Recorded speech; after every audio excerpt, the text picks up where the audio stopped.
Ma'asyiral muslimin, kelincahan dunia modern seperti sekarang tidak mungkin kita hadapi dengan ulama seperti itu. Kita harus tampil ke depan dengan segala dalam segala bidang teknologi, bidang ekonomi. Kita harus dapat mempromosikan sistem moneter misalnya dan perbankan yang tanpa bunga, sebagaimana ulama Islam dahulu menghadapi Eropa di abad pertengahan dengan ilmu modern. Yang merenungkan suatu masalah, suatu suasana sekarang di kalangan kita umat Islam dengan adanya kegigihan luar biasa mendiskreditkan mazhab Imamiyah, dengan mengkafirkan mazhab itu di mana-mana di hadapan kaum awam dengan tujuan tersirat menghalalkan darah mereka, akan mengetahui bahwa sikap orang-orang tertentu itu munculnya setelah negara Islam di Iran berdiri. Saya sendiri mencatat ramainya ini dunia sesudah Iran berdiri. Kemudian terjadinya perang Iran-Irak, di mana di situ kepentingan superpower tersisihkan sama sekali. Tidak ada orang yang memungkiri bahwa Amerika rugi dalam perang itu. Sebab semua dia punya hasil ratusan miliar dari Iran habis. Pesan-pesanan Iran pada mereka habis waktu Syah. Sampai ada sisa sekarang 32 miliar dolar itu diminta. Ya karena mereka sudah rugi, tersisihkan. Ma'asyiral muslimin, karena itulah orang bertanya, mengapa sebelum Republik Iran berdiri, tepatnya zaman Syah 13 tahun yang lalu, mazhab Imamiyah kok tidak diserbu secara frontal hampir di seluruh dunia Islam seperti sekarang? Padahal mazhab Imamiyah waktu itu tidak berubah dari sekarang.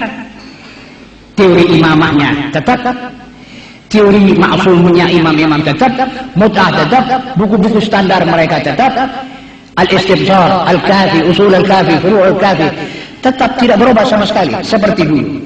Kenapa dulu tidak diserang? Baru 10 tahun yang lalu saja terlihat ada suara kor mengkafirkan Imamiyah. Memang kita tidak bisa ungkiri bahwa ada karangan-karangan di zaman sebelum Syah, tapi ya sporadis saja, seperti yang dikarang oleh mazhab-mazhab yang tadinya berwajah batin kebawahiyah, ibadiyah, yang mengkritik pedas Syiah, dan itu sudah di-offer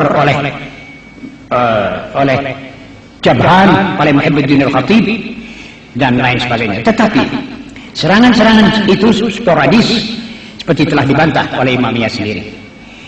Ma'asyiral, di sini si Arif tidak akan dapat menghilangkan sangkaan yang kuat bahwa ada unsur-unsur di luar Islam lah yang bercokol di Timur Tengah yang menggerakkan ke semuanya itu dengan meminta bantuan ulama ahli sunnah di mana-mana untuk kepentingan seperti itu.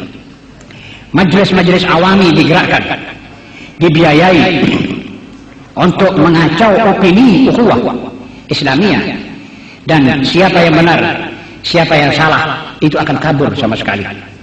Itu semua menguntungkan lawan Islam. Tidak ada seorang pejuang yang tidak mengerti bahwa ini menguntungkan Islam. Mereka menjawab bahwa lebih baik kita hancurkan ini daripada Yahudi. Dan bukan sekali, bukan dua kali saya baca dan saya dengar mereka mengutarakan begini, coba, lebih baik ini kita hancurkan, jangan Yahudi, jangan Nasara. Ini namanya satu kekurangan ilmu di samping kekurangan. Ini tidak ada dalam Quran. Yahudi dan Nasara ada, tapi mereka memilih seperti mana yang saya katakan tadi. Ma'asyiral muslimin, menguntungkan lawan-lawan Islam. Mengapa? Saya harap Anda semuanya betul-betul perhatikan pertanyaan ini. Mengapa kita tidak mencari jalan lain dalam membahas sunnah Syiah selain mimbar-mimbar awami yang dihadiri oleh awam? Mengapa kita tidak langsung antara ulama kedua mazhab di forum yang dihadiri oleh ulama sunnah Syiah? Saya kira Jakarta akan merupakan tempat yang paling cocok jika MUI dengan semua cabang-cabangnya di Indonesia, organisasi Islam seperti Muhammadiyah dan Nahdlatul Ulama dan lain-lainnya seluruh Indonesia mohon daripada pemerintah melalui depak untuk mengundang satu atau lebih dari ulama Iran ke Jakarta mendiskusikan apa yang kurang, apa yang lebih. Dalam 3-4 hari sudah bisa kelihatan. Ma'asyiral muslimin, ini menurut saya, hamba Allah ini satu cara kita keluar dari kemelut seperti ini. Tapi saya kira memang sukar untuk dibayangkan itu bisa terjadi. Sukar. Sebab-sebabnya banyak. Tapi kalau itu pun sampai terhalang, saya kira di Indonesia banyak orang yang sudah mempelajari mazhab Syiah dan dia bilang saya Syiah. Kenapa kita tidak panggil mereka saja untuk berdialog? 2-3 orang berhadapan dengan 2-3 orang disaksikan oleh ulama yang lain sebagai saksi, tidak awam sebagai juri. Jadi kalau ini sudah terjadi, kita rekam, kita bisa baca secara tenang, ini dalilnya, ini dalilnya. Saya kira ini jalan paling aman dan satu-satunya alternatif menutup cara-cara yang tidak wajar seperti sekarang, yang sifatnya lebih banyak mencari suara awam, bukan pendapat ijma' am. Hasilnya tentu nihil. Jika hal itu sampai terhalang, maka saya katakan tadi, tidak bisa tutup. Usahakan terus, asal ada kesungguhan.